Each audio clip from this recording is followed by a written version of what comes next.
$214. That's what's sitting in your savings account the morning you turn 32.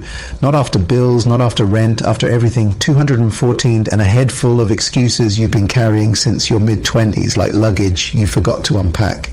It's a Tuesday. You're sitting at the kitchen table in your apartment, the one with the warped laminate countertop and the radiator that bangs all night.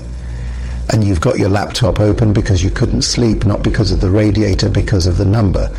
You built this spreadsheet 6 months ago in a weekend of panic and then closed it because what it showed you was too uncomfortable to sit with.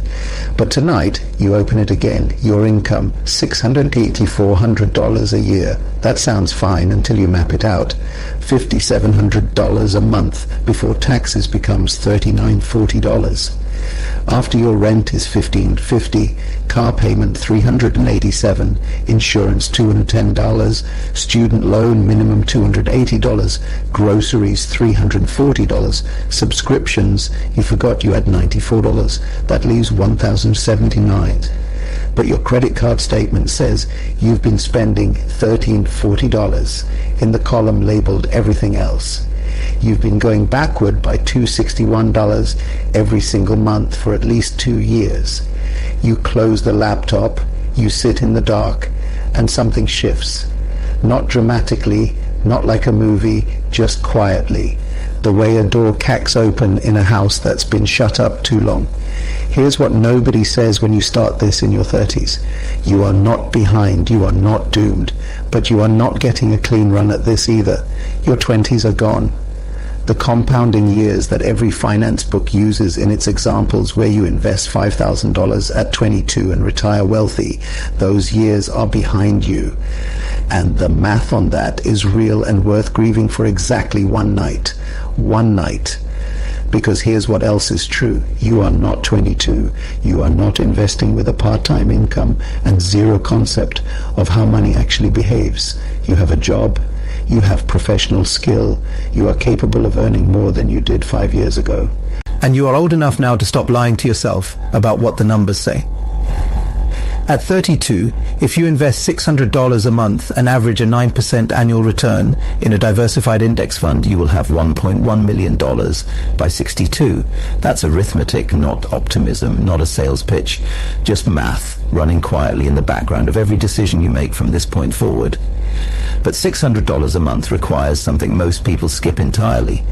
The brutal, unsexy work of turning $214 into an emergency fund, eliminating the $261 monthly deficit, and really deciding that where you are in 5 years matters more than where you eat next Friday.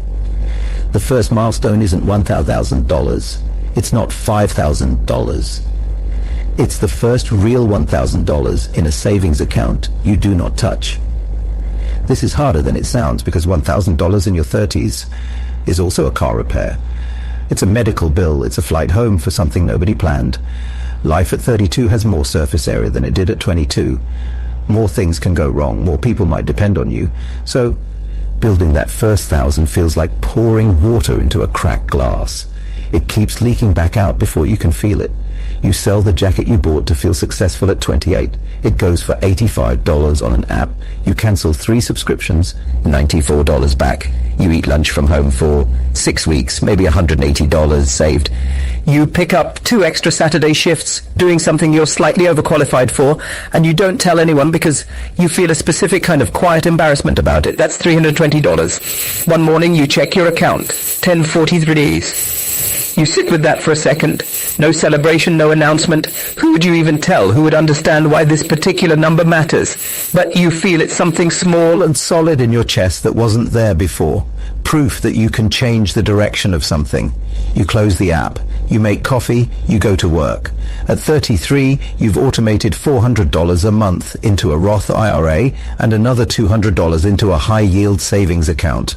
You don't see this money. It leaves your checking account on the 2nd of every month before you have time to rationalize keeping it. You live on the rest. It's tight, but it works. And then your car makes a sound, you know, immediately, the grinding, low groan that starts somewhere under the floor on a Wednesday morning in February when it's 19 degrees outside. You pull into a gas station parking lot and call the mechanic, and he says what you already knew he was going to say. The repair bill is $2,300. You sit in the cold, passenger seat of your own car while it's being towed, and you do the math in your head. Your savings account has enough, which means you can pay this without a credit card, without interest, without going backward. 3 years ago, this bill would have destroyed you. Not just financially, emotionally. It would have been a crisis, a spiral, a reason to give up on the whole project. You would have put it on the card, told yourself you'd pay it off in 2 months, and then quietly watched it sit there for 8. Instead, you transfer the money. You authorize the repair. You feel a very specific, very quiet thing in that cold parking lot.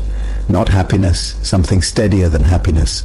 You rebuild the fund over the next 4 months. You don't miss a single contribution. At 34, something happens that nobody talks about when they describe what building wealth actually feels like. It has nothing to do with your account balance, nothing to do with your portfolio, nothing to do with money at all, really.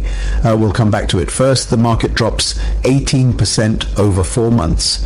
You watch real money evaporate in real time. You check the account every day for 2 weeks. Then you force yourself to stop. You keep contributing. You buy more shares at lower prices without fully believing you should. You do not sell. By December, you're back where you started, like the drop never happened. But here's what happened in between the thing nobody talks about. You're standing in a home goods store on a Saturday. In October, you need a coffee maker. The one you've had for 6 years finally gave out. You're holding 2 boxes. One costs 30 naras. The other costs 109 tains. 5 years ago, you would have grabbed the cheaper one without thinking, end of decision. But you stand there doing a different kind of math. You use this thing every single morning, twice on weekends. That's roughly 400 uses a year. Over 5 years, 2,000 uses. The 109 darn one has a thermal calf, no hot plate, 5-year warranty. The difference in cost per use between the two is 4. You put the $39 one back, you buy the $199 one, you carry it to your car, and you sit there in the parking lot, and you realize something quietly significant. You are no longer making decisions in the next 30 days frame. You're thinking in years, not as a discipline, not as something you're forcing, as an instinct that has grown in without you noticing it growing. That is the thing that happens at 34. The wiring changes quietly without announcement. And that shift, invisible, unsexy, completely unenable, is worth more than almost any tactic you'll ever read about in a finance book. March of your 35th year, your company announces a restructuring. The email goes out on a Thursday afternoon, and by 3 p.m., the Slack channels are quiet in the way that only means one thing. People are in private messages. People are quietly updating their LinkedIn. The word restructuring in corporate language is a specific kind of weather system, and everyone in the building recognizes the clouds. You go home and run the numbers. If you lose this job, your savings buys you roughly 3 months at your current spending level, which you know down to the dollar because you've been tracking it for 2 years. Your portfolio is there if you need a deeper layer of protection. You are not safe, but you are not one paycheck from collapse the way you were at 31. The layoffs come 2 weeks later. 11 people. You are not one of them, but 3 of your colleagues are. And watching them carry boxes to their cars on a Tuesday morning, you feel something complicated. Relief that you're not among them. Guilt that you feel relief. And underneath both a cold, clear understanding that this will happen again to you or to someone close to you. And that the only real answer is time measured in months that a number in an account can buy you. You increase your emergency fund target from 3 months to 6. You do not touch your investments to do it. Sometime during your 35th year, your friend Marcus buys a BMW. It's a 2024 5 Series Black. He financed it over 72 months at 6.9% interest. He doesn't tell you that. He calls it a lease situation and changes the subject. But you've done enough math in your life to know what that car actually costs every month. And you know what Marcus makes. And you know those two numbers in relation to each other tell a story he hasn't let himself read yet. You're sitting in the passenger seat and you feel the pull of it.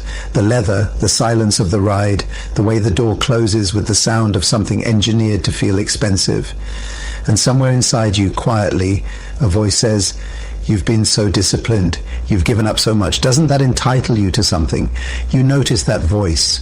You don't argue with it. You don't shame yourself for having it. You just notice it the way you'd notice a weather change, and then you let it pass. Because you've learned something about desire. Desire isn't the enemy. Desire on a schedule is. The question is never, do I want this? The question is, what does this cost me in time, in options, in the future I'm building? A $62,000 car at those terms is over $77,000 total, paid for something worth less than half that by the time the payments stop. You get out of Marcus's car and walk to your 2018 Honda Civic, and you feel something that takes a minute to name. Not deprivation, not jealousy, something quieter, clarity. The particular piece of knowing exactly what you're doing and why. Your portfolio crosses $5,000 on a Thursday morning in April. You're at your desk.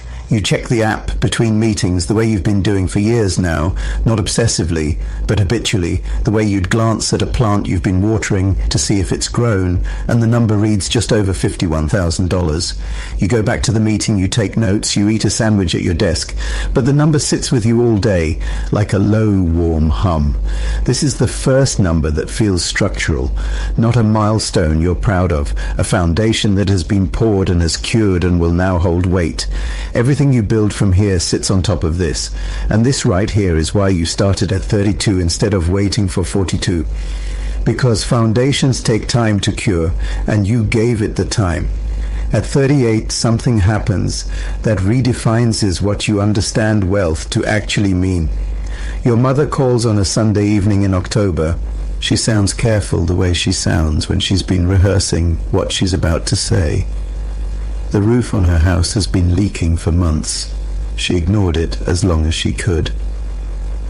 A contractor came out last week. The repair is $6,000. She's been calling around.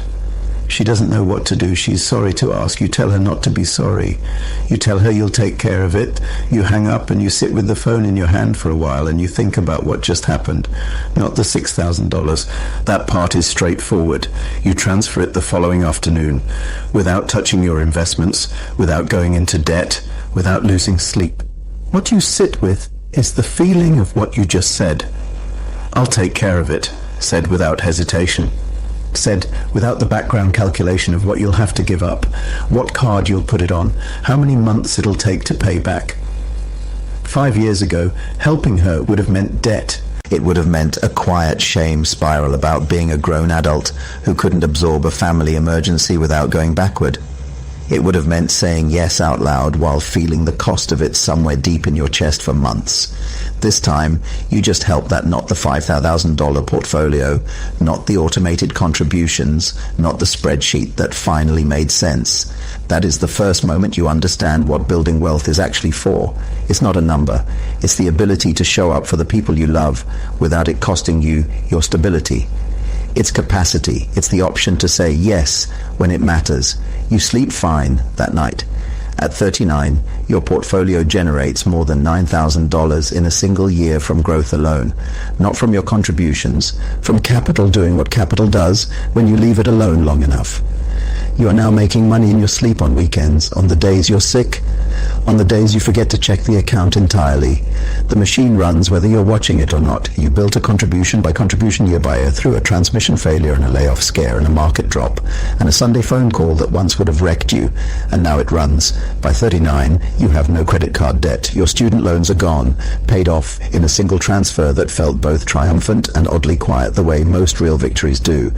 You own a diversified portfolio, a maxed Roth IRA, a small brokerage account, and here is the part that nobody posts about. You feel lonely in a specific, hard-to-explain way. The people closest to you, people you love, people you've known for 15 years, are largely not doing this. Some are in genuine financial pain that breaks your heart to watch up close. Some make more than you and spend all of it in a way that seems fine until suddenly it won't be.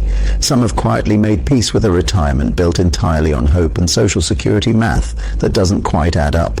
You've tried talking about it gently twice. It went nowhere. People don't change their relationship with money because someone mentioned index funds over dinner. They change it in the dark at a kitchen table when the number finally gets too uncomfortable to avoid, like you did. You can't manufacture that moment for someone else. So you carry this quietly. You split the bill evenly, even when you ordered less. You don't perform discipline as a personality. You don't need them to understand, but you feel the gap the way you feel a draft from a window you can't quite locate. This is the part of wealth building that looks like nothing from the outside. No milestone, no moment, just a person sitting at dinner with people they love, carrying something private, choosing to keep carrying it anyway.